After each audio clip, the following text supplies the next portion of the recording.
Bien-aimé, mon audio sur les faux diplômes et tous les autres mensonges dans lesquels vivent une majorité de personnes ici au Cameroun était prémonitoire. Nous voici encore une fois confrontés à un cas flagrant de faux dans un examen. Nous en parlons parce que cela a été dénoncé mais, tous les ans, ce genre de choses se produit.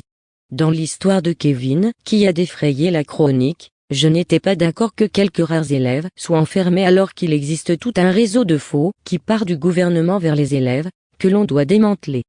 Si le gouvernement faisait bien son travail, ce genre de choses n'existerait plus ici dans notre pays où nous sommes tout de même réputés être des personnes intelligentes. A-t-on jamais dit que Kevin n'avait pas acheté les épreuves? Tout le monde sait qu'il a triché.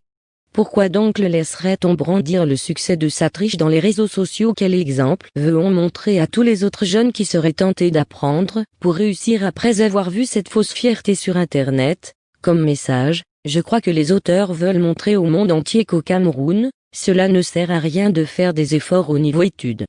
Il faut tout simplement connaître le réseau, avoir de l'argent et acheter les épreuves, pour avoir le diplôme. Dans quel pays vivons-nous? Comment pouvons-nous réussir à redresser ce pays, dans lequel le faux règne en maître? Nous connaissons des hommes politiques, qui parlent à peine un français acceptable. Même pour prononcer des discours, ils doivent absolument lire, car, par eux-mêmes, ils ne sauront rien faire. Nous connaissons des docteurs qui passent à la télé mais qui ne brillent pas par leur intelligence. D'ailleurs, presque tout le monde est docteur de nos jours au Cameroun, d'autant plus que tous les diplômes s'achètent. Quel rendement peut-on attendre d'une personne qui n'a pas les capacités requises pour la poste occupée? Que peut-on attendre de lui, en dehors de lui donner un salaire pour rien?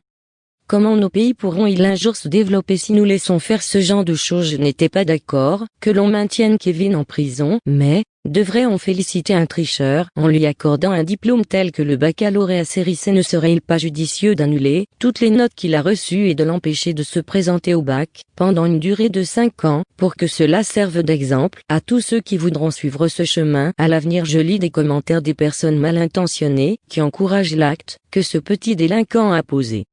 On dirait qu'il l'encourage à continuer à tricher. Je dis bravo à ces nuls qui encouragent la médiocrité. Avec cette mentalité, le Cameroun ne sera jamais un pays développé, quel que soit celui qui sera à la tête de l'État. Un vol est un vol. C'est un péché que Dieu n'encourage pas. Il n'encourage d'ailleurs aucun péché, car il est 3 fois saint. Bien-aimé, j'estime que c'est de mon devoir de parler mais, je n'ai pas le devoir de résultat et j'ai parlé. C'est au gouvernement d'en tenir compte et d'agir. L'ordre doit être maintenu et l'exemple doit venir d'en haut.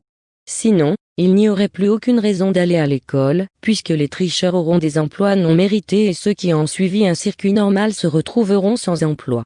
Et c'est ce Cameroun que l'on veut laisser à nos enfants. Si c'est le cas, c'est dommage. Je répète encore que tout délit doit être pénalisé et puni, et non encouragé. La mère pleurait lorsque l'on avait arrêté son enfant. Mais, qui avait donné cet argent qui avait servi à acheter les épreuves? Réfléchissons-y. Faisons donc attention, bien-aimés, car on récolte toujours ce que l'on a semé. Si l'on a semé la triche, on vivra toute notre vie dans le faux en ayant la peur dans le ventre. Je crois toujours que ce pays va dans le bon sens et j'espère ne pas me faire des illusions. J'espère que ce fameux diplôme sera annulé et que ce jeune garçon aura une sanction qui le dissuadera dans le futur à répéter la même chose.